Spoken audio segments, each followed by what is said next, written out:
pédagogique de l'école est articulé en 3 phases, bien sûr. Il y a une première phase qui consiste à travailler sur les bases fondamentales du jeu. Ensuite, on travaille sur la notion de mise en situation, de mise en jeu, d'expérimentation, de recherche, pour finir en 3e année avec la notion d'acteur, artiste, créateur, puisque l'enjeu est bien là, c'est-à-dire qu'il faut considérer l'acteur, pas seulement comme un interprète, mais aussi comme un créateur, et lui donner un ensemble de moyens qui lui permet de s'accomplir en tant qu'artiste-créateur.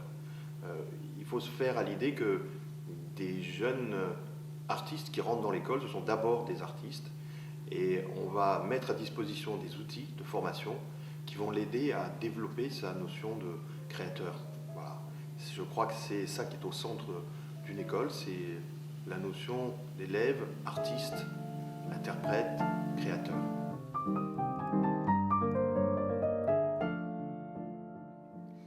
La dramaturgie pour moi est importante pour les élèves comédiens parce que par leur vocation et leur métier futur, ils s'intéressent essentiellement au théâtre contemporain.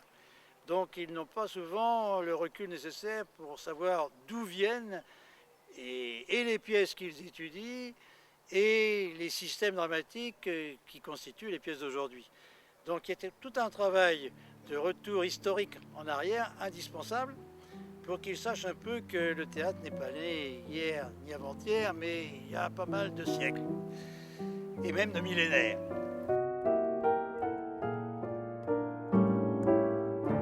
Replacer le langage du corps au centre du travail de l'acteur. Voilà, c'est-à-dire l'engagement du corps, la présence, par un travail sur le mouvement, le rythme, prendre place sur un plateau, se mettre en représentation,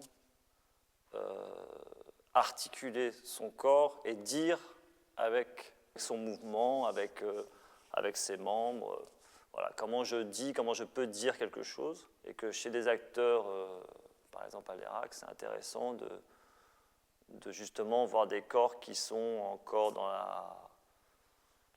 la découverte de soi, dans une certaine maladresse des fois, mais dans quelque chose de concret. J'interviens à l'ERAC comme professeur de chant, donc je travaille la voix chantée et la voix parlée. Donc l'atelier, je fais un énorme travail sur le souffle, parce que c'est la base de la voix, et parler et chanter, quelle qu'elle soit.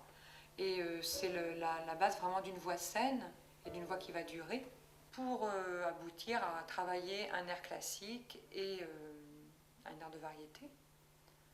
Tout ça correspond en fait à l'échauffement d'une voix avant de monter sur un plateau, que ce soit pour chanter ou pour parler. Tout ce travail est fait vraiment pour aider le comédien, qu'il soit chanteur-comédien, chanteur, à trouver sa voix la plus simple et la plus naturelle en fait. L'idée de l'eutonie, c'est l'idée ça veut dire plus ou moins tonus harmonieux. Donc c'est l'idée de base qui est dans ce mot, c'est une idée d'adaptation à une situation, d'adapter son tonus à la situation qu'on va vivre. Donc ça peut être aussi une scène ou une situation de spectacle. Aussi, finalement, ça peut aussi servir pour essayer de gérer un stress, pour trouver le meilleur état finalement pour aller sur scène. Alors, à l'ERAC, il y a une particularité, c'est-à-dire qu'il y a plusieurs sortes d'écoles, on va dire. Il y en a qui sont très marquées par des choix artistiques parce que, par exemple, leur directeur ou directrice est un metteur en scène et que du coup, il y a des choix esthétiques très marqués. L'ERAC s'est donné un petit peu comme règle de faire intervenir des praticiens d'esthétique différentes. Alors, c'est formidable parce que ça permet aux acteurs de se confronter à plein de techniques. Après, ça pose les problèmes, et c'est ce qu'on essaye de résoudre, et je trouve ça passionnant, les problèmes de la démocratie et du lien. C'est-à-dire comment est-ce qu'on fait le lien entre nous pour qu'on ne se dise pas qu'on forme un acteur à tout faire, mais comment on juxtapose et on croise ces interrogations-là pour que ça devienne une formation avec des armes qui permet effectivement aux acteurs de se confronter à différentes esthétiques. On est derrière, on n'est pas comme une main qui serait en dessous comme ça, qui doit pas prendre la main, qui doit accompagner. Donc peut-être l'endroit pour l'acteur le plus difficile, c'est s'accompagner soi-même, c'est se fréquenter soi-même suffisamment pour savoir comment on peut accompagner les autres. Peut-être le travail de préparation pour arriver sur un plateau, c'est pas de bouchonner, c'est au contraire de mettre de l'air pour qu'autre chose arrive. C'est-à-dire ouvrir le plus possible des sens, dans tous les sens du terme. Je crois que quelqu'un qui sent, ça se sent. Voilà. Donc si un acteur respire quelque chose, en face, on le perçoit. S'il ne respire pas et qu'il veut avoir un discours sûr, alors on est dans du mental, on est dans de la compréhension intellectuelle. On n'est pas dans de la respiration avec ou dans quelque chose qui tremble plus que ça. On transmet aussi une éthique, un désir qui est de plus en plus flou pour les jeunes acteurs. C'est compliqué aujourd'hui de se dire je fais du théâtre, pourquoi ? Qu'est-ce que je veux transmettre ? Qu'est-ce qui est important de transmettre ? De se poser ces questions-là à fond avec des jeunes gens, pour moi c'est très important.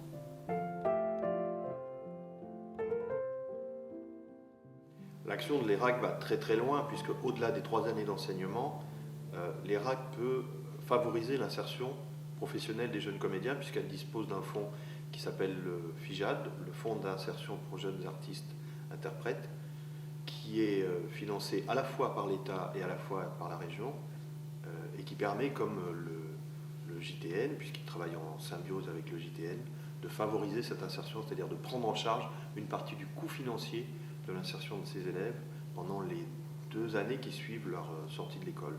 C'est à la fois un moyen de financer des productions, mais c'est un financement des productions par le biais de l'emploi, ce qui est quand même une des forces de l'ERAC dans ce domaine.